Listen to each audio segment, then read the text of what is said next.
This is the story of how my father died. I don't expect you to believe it because I don't myself, and yet this is exactly how the story goes.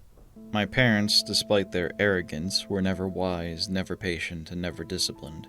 Every spare coin that came in hand was spent eagerly on restaurants, vacations, and more furniture and knickknacks than any human being could use in a lifetime.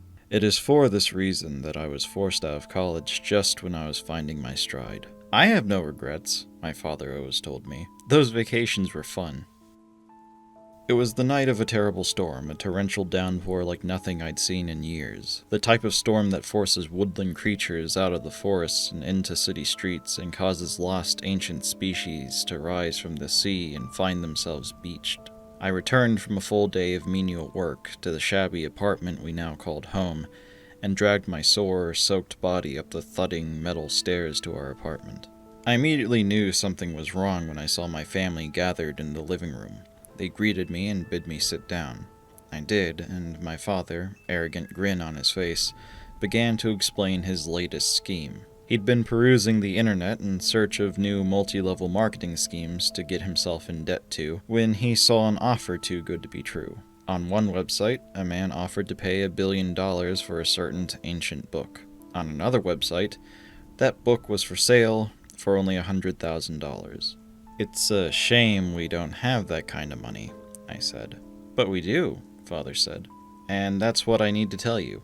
You are aware of how we linked our bank accounts together so we can send each other money as needed. Well, I withdrew all of your money, and all of your brother's money, and used all of my money and all of your mother's money. I felt my skin turn red as I clenched my fists.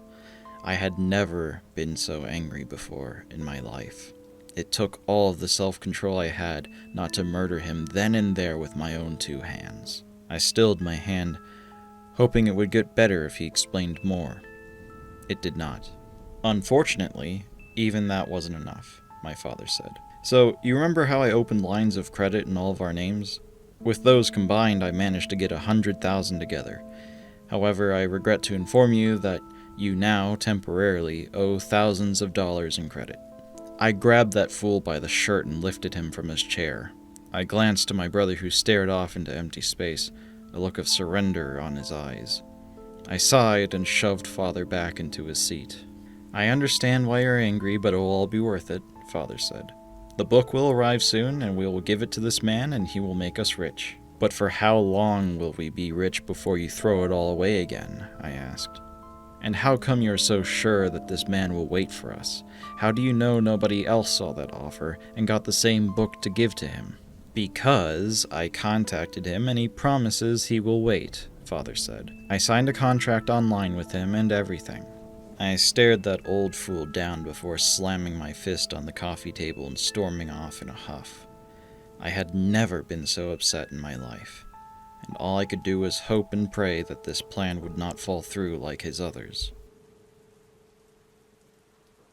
It was a few days later when I heard the phone call. My father yelling impudently at a customer service employee who had no say in how things were, which was typical. However, his impudence and arrogance slowly turned to childlike desperation. "How could this be? You can't do this to me. How could I have known I didn't click the insure button on my order?" This childish pleading went on for what felt like days, but was only about an hour. Finally, with defeat in his voice, he said, "Have a nice day." Me, my brother, and my mother walked into his room. The same question on all our faces. "It got lost in the mail," he said. The book got lost in the mail." "It's okay," I said reluctantly. "It will surely be found eventually, and you can just give it to the contractee a little later." "I'm afraid not," Father said. The contract said specifically that the book would be in his hands today, and the book was supposed to arrive last night. "You agreed to such a narrow schedule?" I asked. "And you called customer support only this morning, not last night when it didn't arrive?" My anger was tempered only by the paleness of my father's face. Somehow, despite everything, I still had sympathy for the man. "It's okay," I said. "If he won't give us the $1 billion, then we'll simply find another buyer for the book. It probably won't recoup all of our losses, but we could undo some of the damage. My father shook his head. The contract states that if we cannot provide him with the book, we'll provide him with something else, Father said in a wavering voice. This Ani Bus fella is pretty particular about that. Hearing that name, I stormed over to his computer and forcefully went to his emails. There I saw his correspondence with the contractee. I read his name silently, and then read it to myself another few times in disbelief. Anubis, I said. Anubis! Ancient Egyptian god of death? You have made a deal with death itself? Well, it's got to just be a screen name. That's when it happened. The sun was quickly snuffed out, and every light in our home dimmed. Distant bells tolled out maliciously, almost but not quite masking the baying of something otherworldly that somehow felt both distant and from within the confines of my skull at the same time. In that moment, the universe spoke a truth into my soul in a way I cannot describe. Somehow, despite being an atheist, I knew it with absolute certainty. Anubis was real, and he was coming. My whole family knew it too. I could see it on their faces, yet I was the only one who moved. I rushed to the living room and began piling furniture against the front door of the apartment, while also locking and barring the door. I called to my brother and barked instructions at him, but he stood there with a look of acceptance on his face. Mother looked incredibly worried, but not for me or anyone else, but only for what this situation said about her as a person. The shattering of her self-image was worse to her than our imminent demise. I could read it from her face somehow. I grabbed an old machete I kept in my room from my old days of going camping and filled a backpack with heavy books to turn it into a bludgeon. My big knife was, as always, tucked in my pocket. I put on my boots and stood ready at the door. In my mind, I imagined hordes of the dead clawing at the door, and as they poured in, I would smash them from one side to the other with my heavy backpack, or cut them down with my machete. I imagined one final battle against inevitability, me against death. Waves of enemies would come, and I would strive against them and hold the barricade as long as possible, and when Anubis finally came to claim me, I would accept my well-earned defeat. None of this happened. Instead, the front door darkened a little, and the lights in the apartment dimmed even more.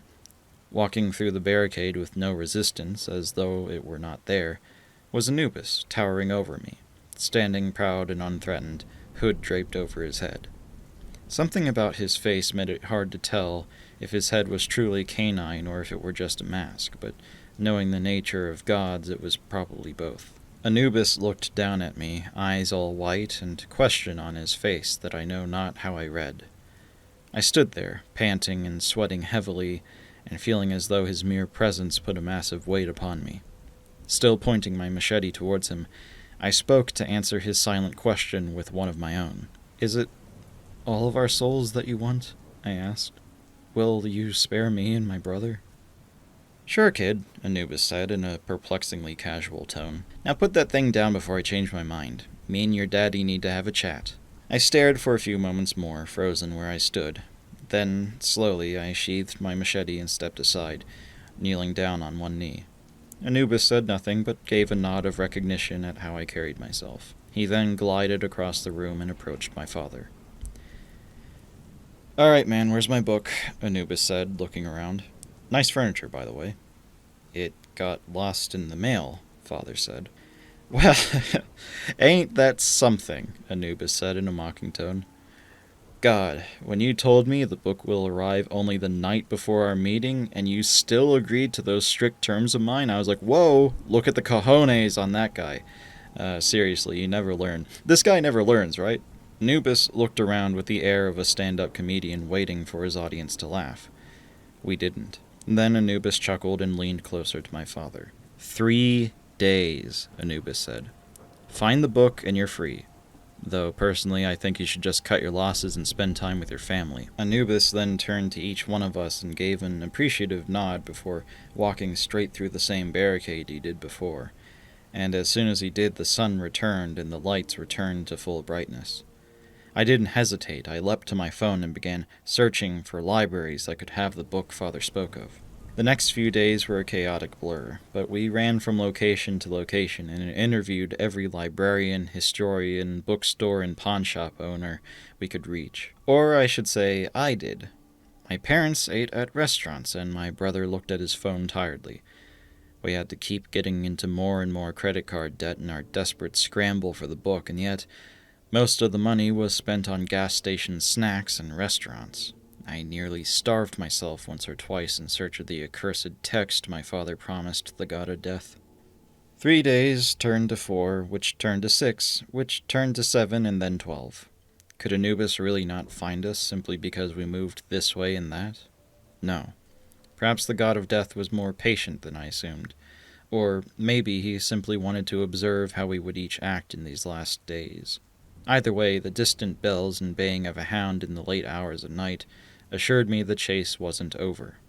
Our family pulled up to yet another library, and we all came into the lobby. They told me they would wait in the lobby and relax while I did my thing.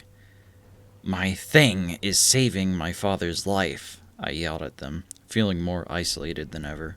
I rushed to the appointment I had with the head librarian, and while they regretfully informed me that they didn't have the book I was looking for, they gladly gave me a few leads on where it might be. A few more leads in a long line of leads. With exhaustion, I thanked them and stood up, ready to hit the road yet again. It wasn't disappointing to hear the book wasn't here. It was expected. It was the life I lived now. Even though it had been less than 2 weeks, I could not remember a time I wasn't madly chasing the book. When I returned to the lobby of the library, I saw my mother and brother standing at the window and waving outside. I ran up to the window and felt my stomach drop at the sight before me. My father, stupid grin on his face, was shaking hands with Anubis and, as always, was engaged in loud conversation. His voice was muffled by the distance and glass, but I can only assume he was regaling Anubis with how few regrets he had.